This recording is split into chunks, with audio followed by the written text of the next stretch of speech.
I've been a journalist for about 25 years, and I was educated to lie, to betray, and not to tell the truth to the public. Not to tell the truth to the public. Not to tell the truth to the public.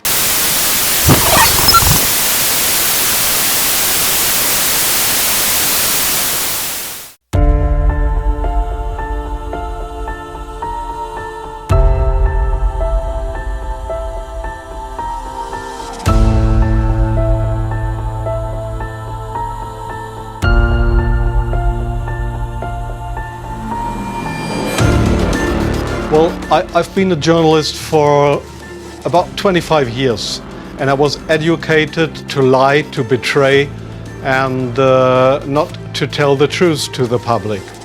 But seeing right now, within the last months, how the German and American media tries to bring war to the people in Europe, to bring war to Russia. This is a point of no return, and I'm going to stand up and say it is not right what I have done in the past, to manipulate people, to make propaganda against Russia, and it is not right what my colleagues do and have done in the past, because they are bribed to betray the people, not only in Germany, all over Europe. They are bribed to betray the people. They are bribed to betray the people. The reason writing this book was that I am very fearful of a new war in Europe, and I don't like to have this situation again, because war is never coming from itself. There is always people behind it to push for war. And this is not only politicians, this is journalists too. And I just have written in the book how we have betrayed in the past our readers just to push for war, and because I don't want this anymore. I'm fed up with this propaganda. We live in a banana republic and not in a democratic country where we have press freedom, where we have human rights.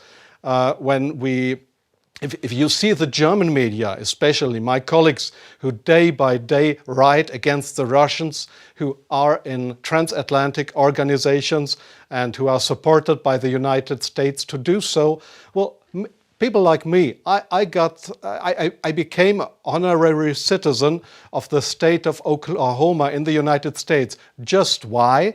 Just because I write pro-American. I wrote pro-American. I was supported by the Central Intelligence Agency, by the CIA. Why? Because I should be pro-American. I'm fed up with it. I don't want to do it anymore. And so I've just written a book not to earn money. No, it will cause a lot of trouble for me, just to give the people in this country, in Germany, in Europe, and all over the world, just to give them a glimpse of a view what goes up behind the closed doors.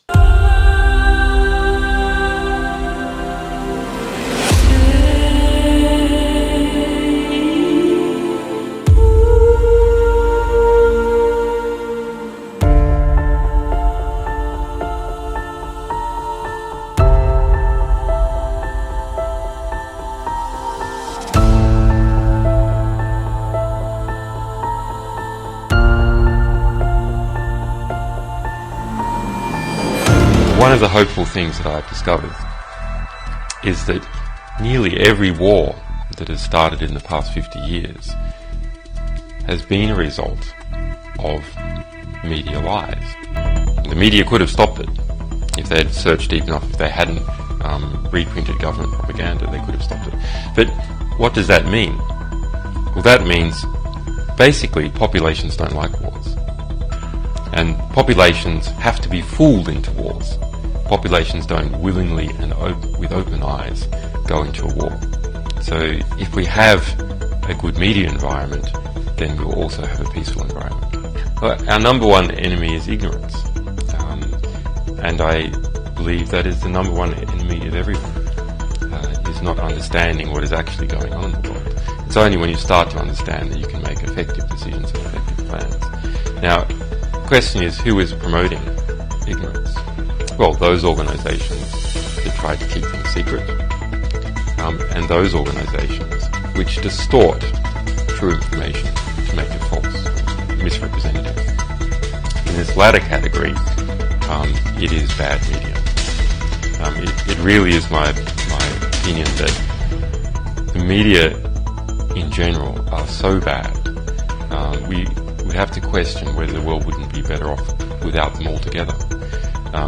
There's some very, very fine journalists, and we work with many of them, and some fine media organisations, but the vast majority are awful and are so distortive to how the world actually is.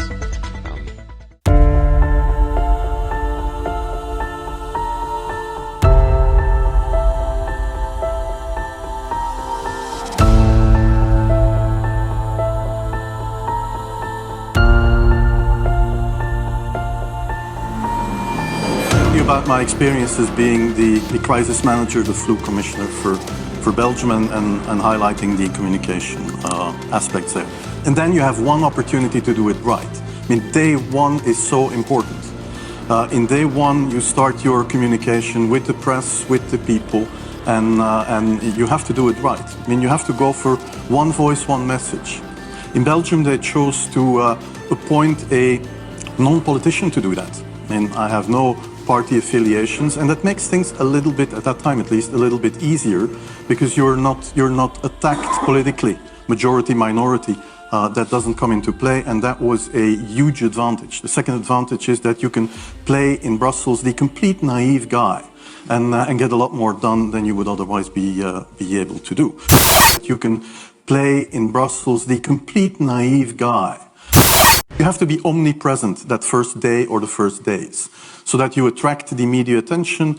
You make an agreement with them that you will tell them all, and if they call, you will pick up the phone. When you do that, then you can profit from these early days to get complete carpet coverage of the field, and they're not going to search for alternative voices there. And they're not going to search for alternative voices there. And if you do that, that makes things a lot easier. And then you have to say, okay, well, we will have H1N1 deaths. Of course, that would be unavoidable. I used there Sir Donaldson's quote, where he said that in the UK, by the peak of the epidemic, 40 people would die per day at the end of the summer. So 62 at that time million people in UK, 40 deaths a day. I worked it out for Belgium. That would be 7 deaths a day at the peak of the epidemic. I used that in the media.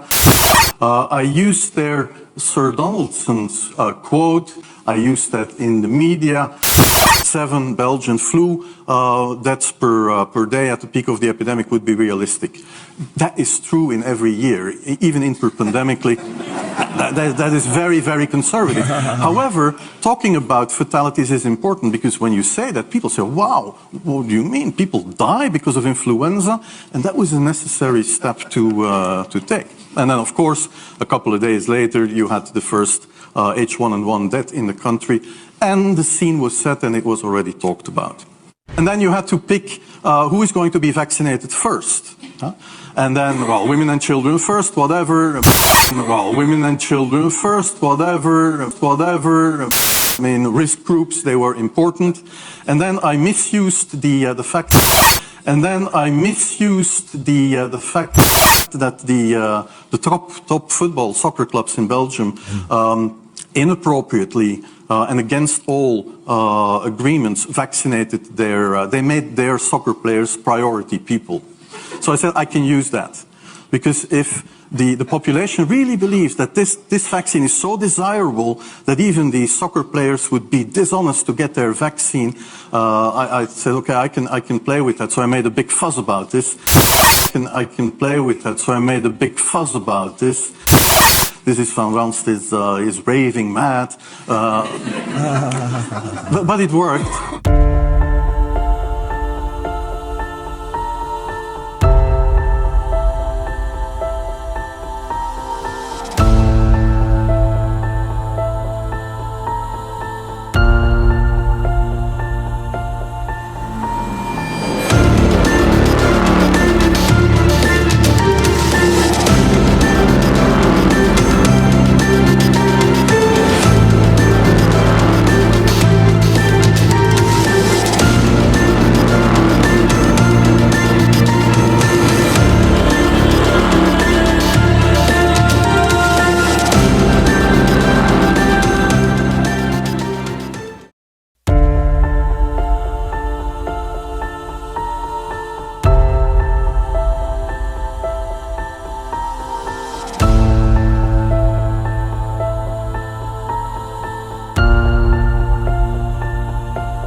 exactly. COVID, gangbusters are great at this, right?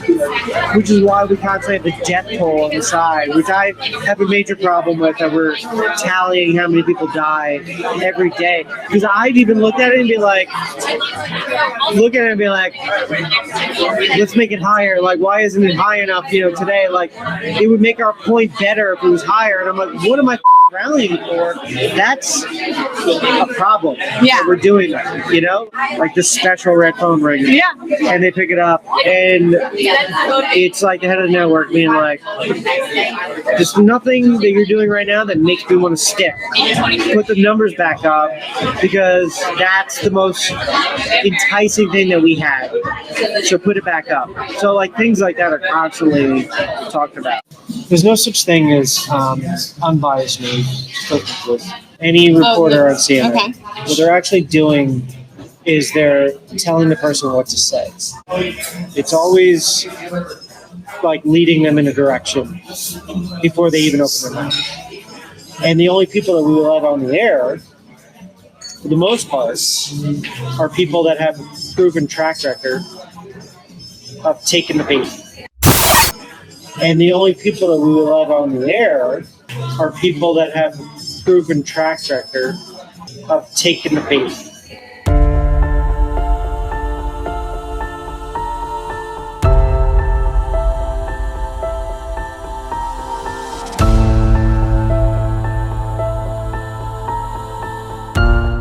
We want to find a way of ramping this up even beyond the end of the lockdown. And I don't know when the lockdown will end. Some people are saying the 16th of April. But when we announced it, I didn't say what year it will end. I just...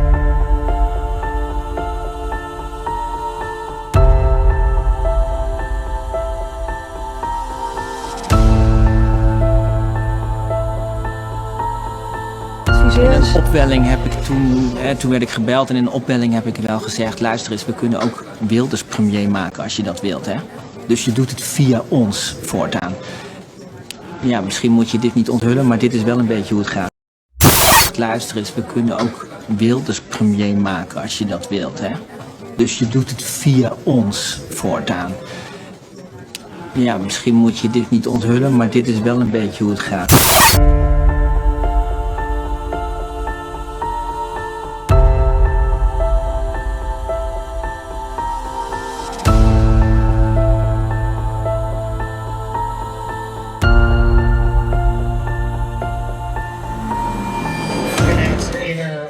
That once the public will be open to it, we're going to start focusing mainly on climate, global warming, and it's going to be our focus. Our focus was to get Trump out of office, right? Without saying it, that's what it was, right? So our next thing is going to be for climate change awareness. What does that look like? I don't know. I'm not sure. I have a feeling it's just going to be like constantly showing videos of like decline in ice and weather warming up and like the effects it's having on the economy and really diving into it.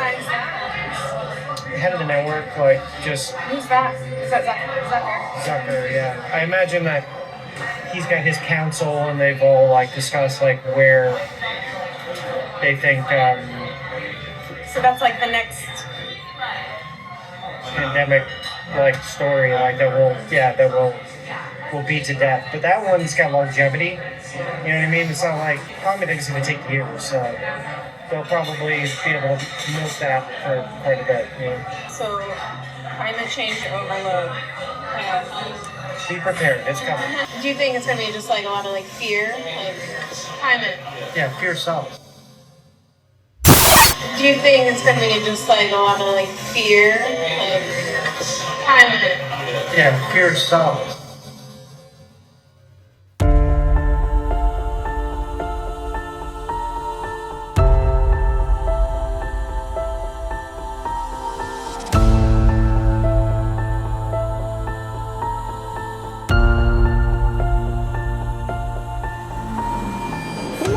really shopping for this holiday season? It's okay, you can admit it, if you've bought an item or 2 or 10 for yourself. Well, it's okay. You can admit it if you have bought an item or 2 or maybe 10 for yourself. It's okay, you can admit it. You've bought an item or 2 or 10 for yourself. It's okay, you can admit it if you bought an item or 2 or 10 for yourself. It's okay, you can admit it if you bought an item or 2 or 10 for yourself. It's okay. You can admit it if you've bought an item or 2 or 10 for yourself. It's okay, you can admit it, Todd.